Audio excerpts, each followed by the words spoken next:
everyone. Welcome to Work Your Best Life, an unfiltered conversation about when work isn't working. We're back today, and today we are going to talk about the 3 keys to finding work you love, which is an exciting topic for us. I know we could talk about it for hours, but we're going to try to keep it succinct, right, Hollis? We'll do our best. All right, so I think we should probably start by talking through what we think are the first 3 keys to finding work you love. Yes, the 3 keys: know who you are, what you want, and start taking action to get it. Yeah, it sounds so easy. Right? If it was easy, we'd all be doing it. So easy formula, really hard to do, especially on your own. Yeah, and I also think that each one of those steps is more difficult for some than the others. Like some might find the first one easier than the second 2, vice versa. So everyone has their own individualistic challenges, I think, through this process. So maybe we can give a couple tips in each area for those that struggle. Sounds great. So I know in our program, these are the same steps we take clients through as well. Mm-hmm. The first step is digging into who you are and the value that you bring. So when you're doing this with clients, what are the key areas you find are most important to dig into? I really think, we call it getting clear in our program, and there's so many things to get clear on. But I think the first thing is just really understanding and accepting who you are at the core instead of maybe what you thought you were or what other people wanted you to be. So almost rediscovering it, oftentimes, not even just discovering the first time, but you knew at one time and you headed a different way. So I think really getting back to what's important to you and realizing what's important to you and who you are is what I think is the key.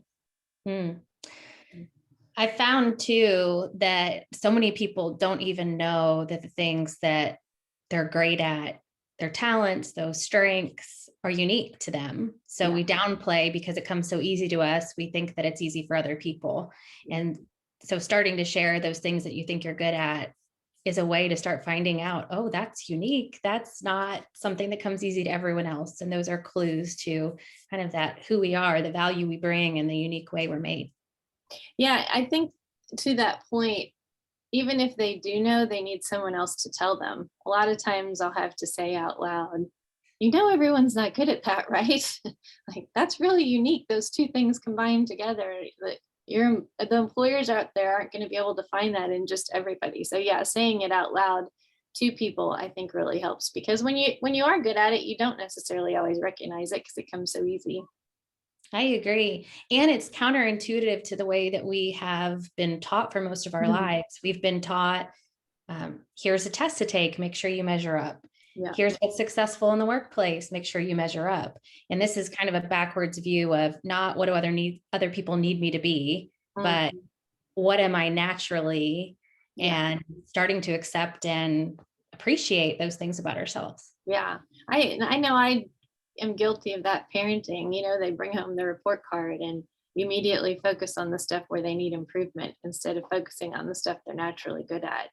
I know when my kids come home, I'm like, oh my gosh, we have to study math more, when they probably won't ever do anything with math because it doesn't come naturally to them and they don't love it, So yes, I think our society, starting with school, kind of tries to teach us that or forces to teach us that way. And I know even with my kids, it's really difficult knowing everything I know to focus on the strengths. Yes. So in our program, we slow down and do a lot of work in this area. But for those who are doing this independently, what is one tip you would give on how they can start to dig in to who they are? My favorite tip is to ask other people. And actually, Simon Sinek has a great video about this that I'll put in the show notes. Because really just asking others the gift that you have or the value that you bring or their favorite thing about you, and they won't all say the same exact thing, but I promise it'll get in the same ballpark and there'll be a pattern in between there. So I love that method when you're doing it on your own, to ask others. I know a lot of people don't feel comfortable doing that, though. Do you have another way? That is really the best way, because starting to also express that you're trying to figure this out in an open space is important. That vulnerability and fear that others know that you're trying to discover yourself can be really scary. So starting to damper that's important. But also, there are some really great assessments that can give you some language. Standout assessment and strengths finders assessment are two that they're not the end all be all, but they can start giving you language and a context about your strengths that you could then start seeing how it's showing up in the workplace and with other people. Yeah. I love the standout, my favorite. Yeah. All right. So key 2, knowing what you want. Oh my gosh. Yeah. Why is this important? Well, I always like to go back to the whole marketing thing. You can't sell something if you don't know. I mean, you can't go towards something if you don't know what you're going towards. It's like you go to look for a job and endless possibilities where to even begin. So I think for me, it's like, how do you get through that overwhelm? You have to know and filter. And in this day, we call it filtering, right? Put that filter on the internet search and get a little bit closer so that you can hone in. Yes. I would tell me if this is the same for you, but I would say about 90% of clients that I work with, when they first start telling me what it is that they want, create a list of all the things they don't want. Yeah, those are big clues. Yeah, they really are big clues. And it's an important first part to know what it is you're trying to run from. But it's equally as important to start understanding what does bring you joy, where you do thrive, so that you can not just run from something, but also run towards a really great opportunity. Yeah, I think that's one of the biggest frustrations that I and people have when they start doing this program too, is they are they're so miserable. They've gotten to the point where they just can't handle what they're doing anymore. They can't open up their mind to other possibilities other than just not this. And sometimes that feeling just gets you into an equally miserable job next. It won't seem that way at first because it'll be a change, but then it quickly can turn into that if you don't know what the heck you're after. Oh, that's so well said. I wrote down over here too to make sure to share. There's so many different examples in life where we do this, where slowing down and making sure you're clear on where you want to head towards can be really valuable. I think of it sometimes like a bow and arrow, and we go and we, are going slow as we pull back and start to get clear on what we're aiming towards. And we make sure that we're really spot on before we release the arrow. And it's the same here, where taking time to make sure you're pointed in the right direction, so that when you do take a chance, that you are aimed towards your target. And I think most of us, as you said, want to get there so fast that we want to skip that part. We're like, yeah, but, or sometimes we don't know what it looks like either. We just know a few pieces of what it looks like. And that's okay too, just to get a little bit closer. Yeah, we might not get a bullseye right away, but we'll get at least on the board after you know what you're after. I think and that's a huge step. Where we're at. I was gonna say, it's a huge step forward from being miserable. So yeah, I love that analogy. It's perfect. And I also think right now people in general don't slow down enough.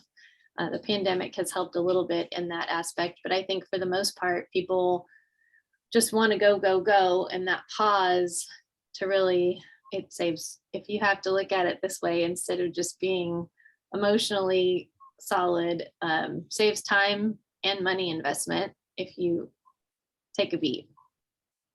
Wonderfully said. So if someone's DIYing this at home, what's your advice on how to know what it is you want?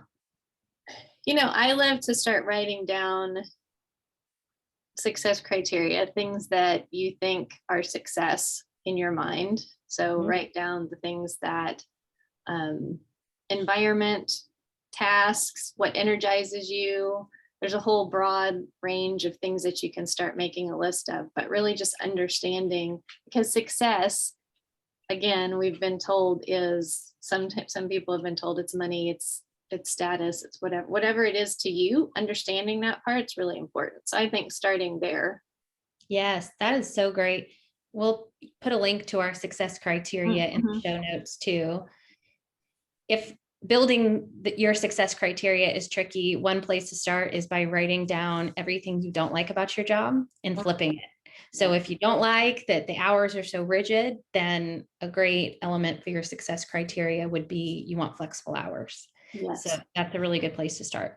Yeah, because we're usually, a lot of people are in that negative mind space. So it's easier to think of the things we don't like or that we hate. And if you hate something, you're clearly passionate about that thing. And you almost always want the opposite of that thing that you hate. Yes, that's so true. All right. So third, but definitely not the least of the three keys is starting to take action. Yeah, it's so hard for so many people. And a lot of people get stuck at this stage when they're going through our program. And I really have just noticed lately that reminding people that this tiniest of steps, including myself, reminding myself of this, the tiniest of steps leads to trust and confidence in yourself. So if we just take a little bit of action rather than none, it will eventually turn into bigger steps. So you're an action expert. So what's your favorite way to take action? My favorite way to take action is to pick something immediately in your control that you can change. Mm-hmm. When you look at your success criteria, there is almost always at least one thing that you could have immediately if you just changed a habit. Yeah, even at your current job. Right? Yes, exactly. So for instance, I've had people write down on their list that they really enjoy writing. Mm-hmm. And they think I've got to wait until I'm in the perfect job to have more of that. Yeah. But if you stop and say, I want more of that in my life, you can volunteer for a project, ask if you can write an article for your company. You can start your own blog. Yeah. There's lots of different ways that you could bring it to life immediately. Yeah. So starting to understand what is within your control and what doesn't require massive change to start getting it can be extremely rewarding, and also fast forward, because when you get that feeling of like, yes, this is what I wanted, then you're building your resume so that you can get it. Yeah. And B, you're going to be on the fast track to go forward because you're validating yourself of what, confirming what you really want. And along that writing exercise, since you were on it, I think that writing, you can be an author and publish your own stuff right on LinkedIn. Yes. I mean, it can be work related or not. It can be just something that you want to share, something you want to get out there. So I know everyone's thing isn't writing, but if it is, that's such a great way. Killing so many birds with one stone right there. What's amazing about having a partner to go through this journey with, whether it's coach like us or a friend, a spouse, just having an accountability partner, is that oftentimes it's not looking at your criteria and taking action. That's the hard part. It's looking at the criteria and getting scared, having fear. What will other people think? Those are the pieces that we end up getting stuck in. And brainstorming on how you can take action, right? You might look at that thing on the success criteria and go, I can't practice that until I get a job doing that. And it's 99% of the time not true. 99% of the time we can find an exercise that will really help you take action to test and try the things that are really, to see if it is validated and something that is really important to you. Yes, love that. So to recap, the three keys are: know who you are, know what you want, and start taking action to get it. Yeah. We will have in the show notes the links that we mentioned during this show, and excited to start digging into each of these areas in the future. So check out videos that will dig further into this career change process. Yeah, love it. It was fun again. Bye. See you later.